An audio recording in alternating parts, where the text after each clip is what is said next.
ونستغفره ونعوذ بالله من شرور أنفسنا ومن سيئات أعمالنا من يهده الله فلا مضل له ومن يضلل فلا هادي له وأشهد أن لا إله إلا الله وحده لا شريك له وأشهد أن محمدا عبده ورسوله أما بعد فإن خير الحديث كتاب الله وخير الهدي هدي محمد صلى الله عليه وعلى آله وسلم وشر الأمور محدثاتها وكل محدثة بدعة وكل بدعة ضلالة وكل ضلالة في النار. قال الله تبارك وتعالى وما آتاكم الرسول فخذوه وما نهاكم عنه فانتهوا. محترمی فضیلت الشیخ مختار احمد مدنی حفظ اللہ، دیگر اہل علم، میرے محترم دینی بھائیوں اور قابل احترام اور بہنوں، اللہ کے نبی صلی اللہ علیہ وسلم کی احادیث کا مجموعہ جس میں احکام اور اخلاق و آداب سے متعلق حدیثیں ہیں، امام حافظ ابن حجر رحمہ اللہ کی کتاب بلوغ المرام، اس کتاب کا آخری حصہ کتاب الجامع اور اس میں سے باب البر والصلہ کی حدیثوں کا ہم مطالعہ کر رہے تھے۔ جیسا کہ شیخ محترم نے فرمایا کہ آج چھٹی حدیث سے ہم آج شروع کریں گے۔ آج دو حدیثیں ہم کو مکمل کرنی ہیں، حدیث نمبر 6 اور 7، اگر وقت کی گنجائش رہی تو انشاءاللہ۔ لیکن اس سے پہلے کہ ہم چھٹی حدیث پر جائیں، ایک اہم مسئلہ جو پچھلے درس پہ رہ گیا تھا اور جو 5ویں حدیث کا ایک حصہ ہے، اس کو بھی ہم سمجھنا ہمارے لیے سمجھنا ضروری ہے۔ حدیث کیا تھی؟ وعن انس رضی اللہ عنہ عن النبی صلی اللہ علیہ وسلم قال والذی نفسی بیدہ لا یؤمن عبد حتی یحب لجارہ او لأخیہ ما یحب لنفسہ، متفق علیہ۔ انس ابن مالک رضی اللہ تعالیٰ عنہ سے روایت ہے، وہ اللہ کے نبی صلی اللہ علیہ وسلم کا فرمان نقل کرتے ہیں، آپ نے فرمایا اس ذات کی قسم جس کے ہاتھ میں میری جان ہے، کوئی بندہ اس وقت تک کہ ایمان والا نہیں ہو سکتا جب تک کہ وہ اپنے پڑوسی کے لیے یا آپ نے فرمایا اپنے بھائی کے لیے وہی چیز پسند نہ کرے جو خود اپنے لیے پسند کرتا ہے۔ اس حدیث کو امام البخاری اور مسلم دونوں نے روایت کیا ہے۔ اس حدیث میں بہت ساری چیزیں ہم نے دیکھیں کہ ایک مسلمان کے ساتھ خیر خواہی کرنا کتنا ضروری ہے، لیکن یہاں ایک اہم بات یہ بھی ہے کہ اللہ کے رسول صلی اللہ علیہ وسلم نے اس بات کو، اس خیر خواہی کو بتاتے ہوئے جو انداز اختیار کیا، اس میں ایمان کی نفی آپ نے کی، بڑی سختی سے آپ نے کہا وہ مومن نہیں ہو سکتا ہے یا وہ ایمان نہیں لایا جو اپنے بھائی کے لیے یا اپنے پڑوسی کے لیے وہی چیز پسند نہ کرے جو اپنے لیے پسند کرتا ہے۔ اب سوال یہ پیدا ہوتا ہے کہ ایمان کی نفی کا یہاں کیا مطلب ہے؟ کیا ایسا آدمی جو کسی مسلمان کے لیے یا کسی پڑوسی کے لیے وہی چیز پسند نہ کرے جو اپنے لیے کرتا ہے، کیا ایسا انسان، کیا ایسا مسلمان اسلام سے خارج ہو جاتا ہے؟ اس کے ایمان کی نفی کا کیا مطلب ہے؟ کیا وہ مومن نہیں رہتا؟ کیا اس کا ایمان ختم ہو جاتا ہے؟ تو یہ سمجھنا بھی ہمارے لیے ضروری ہے، جو ضمناً ایک عقیدے کا مسئلہ یہاں پر ہے، اور بہت ساری احادیث میں اس طرح کی بات آتی ہے۔ یہ صرف ایک حدیث نہیں جس میں اس طرح کی بات ہے، بہت ساری احادیث ہیں جس میں آدمی کے ایمان کی نفی ہوتی ہے۔ تو کیا ہم، اور خوارج کا جو فرقہ ہے اس وجہ سے بھی گمراہ ہوا کہ انہوں نے عقیدہ بنا لیا کہ جو انسان کبیرہ کا ارتکاب کرے وہ مومن نہیں رہتا ہے، وہ اسلام سے خارج ہو جاتا ہے۔ اور معتزلہ نے کہا کہ وہ منزلۃ بین منزلتین، دونوں کے درمیان رہتا ہے، نہ وہ مومن ہے اور نہ وہ کافر ہے، درمیان میں معلق رہتا ہے۔ تو یہاں پر جو عقیدہ ہمارا ہے، اہل السنہ والجماعہ کا عقیدہ ہے، اہل الحدیث کا عقیدہ ہے، جو سلف صالحین کا عقیدہ ہے، جو اب تک کے چلے آئے ہیں، ان کا اس باب میں عقیدہ کیا ہے کہ یہاں ایمان کی نفی سے کیا مراد لیا جائے گا۔ اس سلسلے میں پہلے یہ دیکھیں کہ ایمان کی یا کسی بھی چیز کی نفی کلام میں، قرآن میں یا حدیث میں جو آتی ہے عربی زبان میں کس طور پر ہوتی ہے۔ یہ 3 طرح سے ہوتی ہے۔ کبھی نفی وجود کی ہوتی ہے، کبھی نفی صحت کی ہوتی ہے، اور کبھی نفی کمال کی ہوتی ہے۔ اس کو ہم سمجھیں گے۔ شیخ محمد ابن صالح ابن عثیمین رحمہ اللہ کہتے ہیں وَنَفْيُ الشَّيْءِ لَهُ ثَلَاثُ حالات، کسی بھی جملے میں، کسی بھی سینٹنس میں، کسی بھی آیت یا حدیث میں اگر کسی چیز کی نفی ہو رہی ہے تو وہ نفی یعنی وہ انکار، اس کا نہ ہونا جب بتایا جا رہا ہے، وہ مومن نہیں، اس کا ایمان نہیں، تو یہ جو نہیں کہا جا رہا ہے، کسی چیز کا انکار کیا جا رہا ہے، تو تین میں سے کوئی ایک حالت اس کی ہو سکتی ہے۔ کہتے ہیں فَالْأَصْلُ أَنَّهُ نَفْيٌ لِلْوُجُودِ، اصل یہ ہے، اصل قاعدہ یہ ہے کہ جب بھی کسی چیز کی نفی کی جائے تو اس سے یہ مانا جائے گا کہ اس کا وجود ہی نہیں۔ وَذَلِكَ مِثْلُ لَا إِيمَانَ لِعَابِدِ صَنَمٍ، جیسے کہ یوں کہا جائے، یا یہ جملہ ہے کہ جو بت کی عبادت کرتا ہے اس کا ایمان نہیں، تو اس کی وہ چونکہ اللہ پر ایمان ہی نہیں رکھتا ہے اور بت کو مانتا ہے، بت کی عبادت کرتا ہے، تو اس کا ایمان ہی نہیں ہے، شیخ عثیمین کہتے ہیں، تو اس میں وجود ہی کی نفی ہے۔ پھر کہتے ہیں فَإِن مَنَعَ مَانِعٌ مِن نَفْيِ الْوُجُودِ فَهُوَ نَفْيٌ لِلصِّحَّةِ، لیکن اگر کوئی اور دلیل سامنے ہو یا کوئی اور رکاوٹ ہو اس معنی کے لینے میں کہ وجود ہی کا انکار نہیں ہو سکتا ہے، وجود تو ہے، تو پھر کیا مطلب لیا جائے گا؟ کہتے ہیں پھر یہ مانا جائے گا کہ وہ عمل صحیح نہیں ہے، کہ کسی عمل کا انکار کیا جائے، جیسے کوئی کچھ کرے اور اس سلسلے میں کہا جائے تم نے نہیں کیا پھر سے کرو، تو یہاں مراد یہ ہوا کہ اس نے تو کیا تھا لیکن اس کا عمل صحیح نہیں ہوا، لہٰذا یہاں پر وجود کی نفی نہیں ہے کہ اس نے کیا ہی نہیں، بلکہ صحیح طور پر اس نے نہیں کیا جس سے اس کا عمل ادا ہو جائے۔ تو یہاں پر جو نفی آ رہی ہے، جو نیگیشن یہاں پر ہے، وہ صحت کے اعتبار سے ہے کہ ٹھیک ڈھنگ سے اس کا عمل ادا نہیں ہوا، ایکسیپٹیبل وہ نہیں ہے، قابل قبول نہیں ہے۔ کہتے ہیں مثل لا صلاۃ بغیر وضو، جیسے یوں کہا جائے کہ وہ نماز ہی نہیں جو بغیر وضو کے ہو، تو آدمی تو پڑھا تو ہے، اس کا وجود تو ہے، کوئی نہیں کہہ سکتا اس نے دیکھا ہے لوگوں نے کہ اس نے نماز پڑھی، لیکن نماز نہیں کا مطلب یہاں پر ہے کہ وہ نماز صحیح طور سے ادا نہیں ہوئی، تو اس کی صحت کا انکار ہے، وجود کا نہیں۔ کہتے ہیں فَإِن مَنَعَ مَانِعٌ مِن نَفْيِ الصِّحَّةِ فَهُوَ نَفْيٌ لِلْكَمَالِ، لیکن پھر اگر ایسا بھی ہو کہ کوئی ایسی رکاوٹ ہو جو اس کی صحت کی نفی میں رکاوٹ بن جاتی ہے، یہ نہیں مان سکتے ہم کہ وہ صحیح طور پر ادا ہی نہیں ہوا، ادا تو ہوا لیکن کامل طور پر ادا نہیں ہوا۔ اگر کوئی چیز ایکسیپٹیبل ہے لیکن پھر بھی اس میں کوئی کمی رہ گئی کہ پرفیکٹ وہ نہیں ہوا، تو کبھی انکار اس کمال کا بھی ہو سکتا ہے۔ تو کہتے ہیں مثل لا صلاۃ بحضرۃ الطعام، کھانے کی موجودگی میں نماز نہیں۔ تو یہاں پر جو ہے کہتے ہیں فقولہ، یعنی یہاں پر یہ تیسری چیز ہے کہ جس میں کمال کی نفی، کہ کوئی آدمی کھانا ہے سامنے لیکن کھانا چھوڑ کے اگر نماز پڑھے گا، یہ نہیں کہا جا سکتا ہے کہ نماز نہیں ہوتی، بلکہ یہ کہا جائے گا کہ ٹھیک ڈھنگ سے اس کی نماز نہیں ہو پائے گی۔ کیوں؟ اس لیے کہ اس کی نماز میں خشوع کی کمی رہے گی، اس کا دھیان پورا کھانے میں اٹکا رہے گا، اس کے خیالات جو ہیں اللہ کی طرف ہونے کی بجائے درمیان میں اس کو کھانے کے بھی خیالات آتے رہیں گے، تو پوری طرح سے توجہ اس کی نماز کی طرف نہیں ہوگی۔ تو یہاں پہ حاصل یہ ہے کہ شیخ ابن عثیمین اور دیگر علماء نے بھی یہ بات کہی ہے کہ احادیث میں جو انکار آتا ہے کہ وہ چیز نہیں ہے، تو کبھی انکار وجود کا ہوتا ہے، کبھی انکار صحت کا ہوتا ہے، اور کبھی انکار کمال کا ہوتا ہے۔ کبھی یہ ہوتا ہے کہ وہ چیز ہے ہی نہیں، موجود ہی نہیں ہے، اور کبھی انکار ہوتا ہے کہ وہ ٹھیک سے ادا نہیں ہوئی، مقبول بھی نہیں ہو سکتی ہے، صحیح ادا نہیں ہوئی، ریپیٹ کرنا پڑے گا۔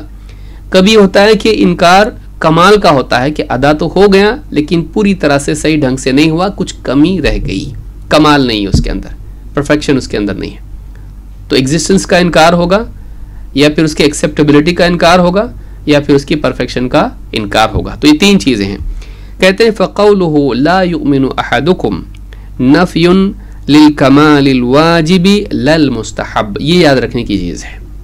کہتے ہیں یہاں پر حدیث میں جو آیا ہے تم میں سے کوئی آدمی ایمان نہیں لایا، وہ تو کہے گا میں تو کلمہ پڑھا ہوں، میں اللہ کو مانتا ہوں، رسول کو مانتا ہوں، سب کرتا ہوں، پھر انکار کس چیز کا ہے؟ کہتے ہیں یہاں پر انکار کمال ہی کا ہے، یہ نہیں کہا جائے گا کہ وہ مسلمان ہی نہیں، اسلام سے خارج ہو گیا، نہیں، کمال ہے، لیکن یہ کمال مستحب بھی ہو سکتا تھا، واجب بھی ہو سکتا تھا۔ یہاں جس انکار کی بات ہو رہی ہے وہ مستحب کمال کی نہیں ہے، وہ واجب کمال کی ہے۔ کمال کس کو کہتے ہیں؟ جتنا اللہ کو مطلوب ہے پرفیکٹلی آدمی اتنا کرے، جتنے کا مکلف انسان ہے اتنا مکمل کرے. ہر آدمی الگ الگ مکلف ہے، تو جو آدمی جس چیز کا مکلف ہے ایمان کے تقاضوں کے اعتبار سے، ایمان کے اعتبار سے، تکمیل کے اعتبار سے، اگر آدمی اس میں کوتاہی کرتا ہے تو وہ کوتاہی کبھی نوافل میں ہو سکتی ہے، کبھی فرائض میں ہو سکتی ہے.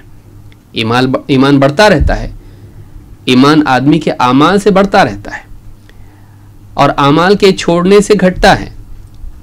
لیکن اعمال کئی طرح کے ہیں، اعمال فرائض و واجبات بھی ہیں اور اعمال مستحبات بھی ہیں، نفل بھی ہے.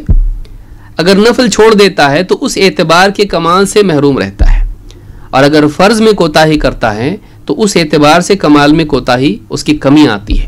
تو کمال ایمان کا کم جب ہوتا ہے، ایمان میں جو نقص پیدا ہوتا ہے، وہ کمال کبھی مستحب ہوتا ہے، کبھی واجب بھی ہوتا ہے. یہاں ایک ایسی چیز اس نے نہیں کی جو لازم تھی تو ایمان گھٹ گیا.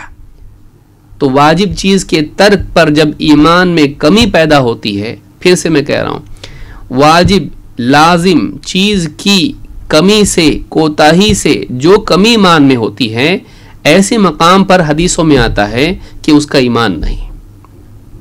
ورنہ کوئی آدمی اگر تہجد نہیں پڑھتا ہے، مثلا مسواک نہیں کہتا، تب کہا جائے اس کا ایمان ہی نہیں جو مسواک نہ کرے، اس کا ایمان ہی نہیں جو تہجد نہ پڑھے. وہ فرض نہیں ہے، نہ مسواک فرض ہے نہ تہجد فرض ہے، ایسے وقت میں نہیں کہا جائے گا.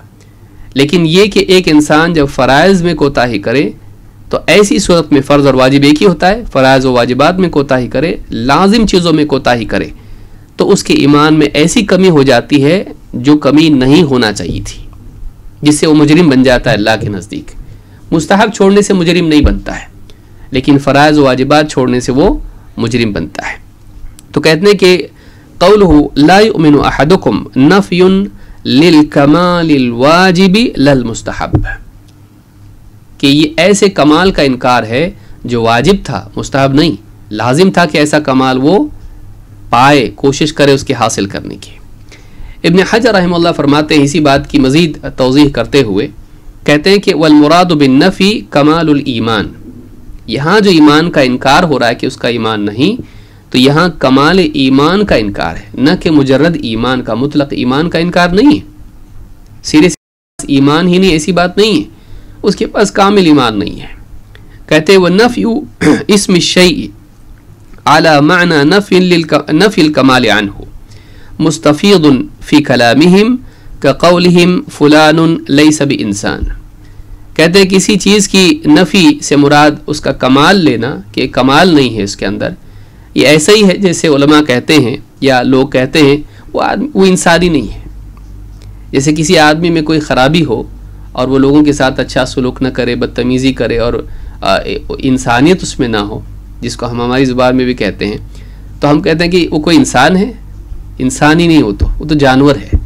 تو یہاں کیا مراد ہے؟ اس کے انسان ہونے کی نفی آپ کر رہے ہیں، تو کیا واقعی وہ انسانیت سے نکل گیا؟ نہیں، اس کی انسانیت جو ہونا چاہیے تھی اس میں، کہ اس کے اندر لوگوں کے لیے دکھ درد میں ان کے کام آنا اور اس کو احساس ہونا لوگوں کی تکلیف کا، یہ جو چیز اس میں ہونا چاہیے تھی وہ نہیں اس کے اندر، جو کہ لازم تھی. تو ایسی صورت میں کہا جاتا ہے کہ فلاں انسان ہی نہیں ہے. تو کسی بھی چیز کے سلسلے میں جب کہا جاتا ہے کہ وہ فلاں نہیں ہے، تو ایسی صورت میں یہاں کمال مراد ہوتا ہے، نہ یہ کہ سرے سے وہ انسان ہی نہیں ہے.